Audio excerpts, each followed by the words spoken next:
I'm Uriel Castro, CTO of AVACOM. Visit avacomworld.com.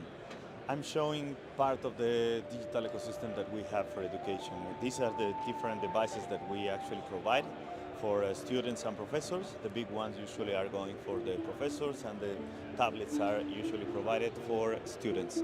They can be interacting together and having the tracking about the different courses, the progress, and what are actually the lessons that are being assigned for each student. We have also different complementary devices that we have here in case there is a need of a desktop, laptop, or extra devices.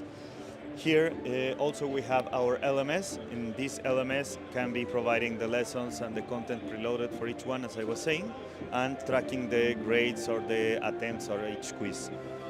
What we are actually also seeing here is that it's water repellent. These protectors can be also included or not, and it can be operated by kids of any age. Also, I want to share with you this little charging cart.